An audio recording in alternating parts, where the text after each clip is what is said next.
I have stood here on this corner for far too long. Here, at the intersection of too much and not enough streets, hustling for my worthiness. This is my old hood, a little town called Lord, Please Love Me, where the air reeks of desperation, where the homeless beg for love instead of food, and the fat rats feast on discarded broken hearts. In this town, the population is counted by halves, because of course only someone else can complete you.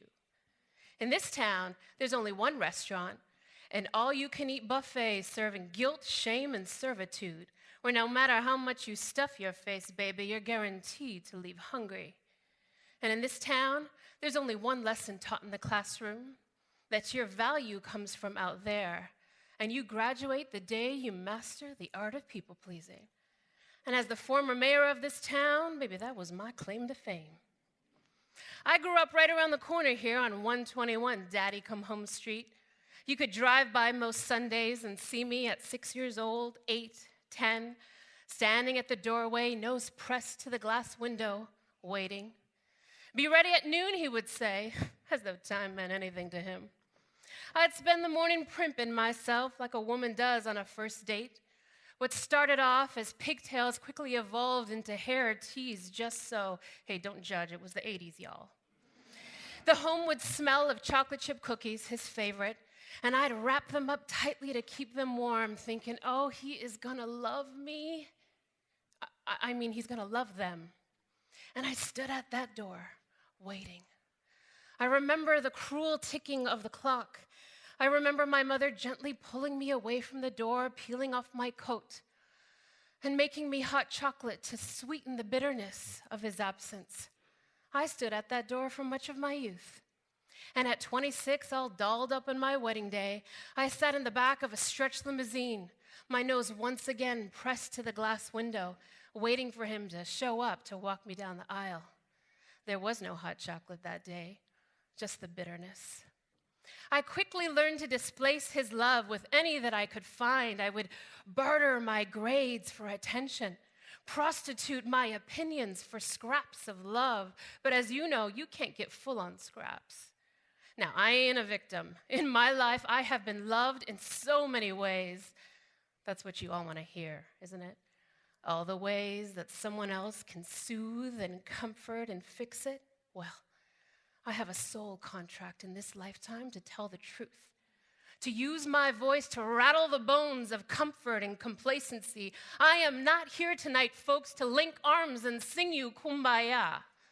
I am here to tell you what it is really like on the other side of social success and connection, on the other side of a viral video, a global movement, a world tour, a TED Talk, a book deal, and hundreds of I love you, Gina messages every day. I'm here to tell you, baby, that it is never enough. I'm here to tell you that the ultimate connection is connection to yourself. Ever try to love someone who couldn't receive it? Ever have someone try to give you something you didn't feel worthy of having? Nobody can fill you if there's a hole in your self-worth. And if I could talk to that little 6-year-old girl, I would tell her, baby, he's not coming. Nobody's coming to save you. And that's the good news. Worthiness isn't out there to get. It's in here to claim. It's your birthright. And I love this thought without apology to the romantics and the Hollywood movies and all of you searching for your twin flame. I love knowing that the journey to loving myself is the ultimate love affair of my life. I love knowing that I can be my own shot of whiskey instead of everyone's cup of tea. And when I really know this, everything in my world becomes dewy and sparkly. And yes, unicorns gallop by, farting rainbows. You should see them. But this state of mind, it's an inside job, baby. And if you aren't there, haven't been there, forgotten how to get there, hop in Thelma and let's get the hell out of this town. Because the journey to connection, it's never about going. It begins with coming home to yourself. And yes, my self-love, it's provocative. It scares people. Heck, it scares me. Who am I to adore this flawed mystery laden with sin and scars and scandal? Nobody knows it as well as I do. But I also know that in spite of it all, we are worth it.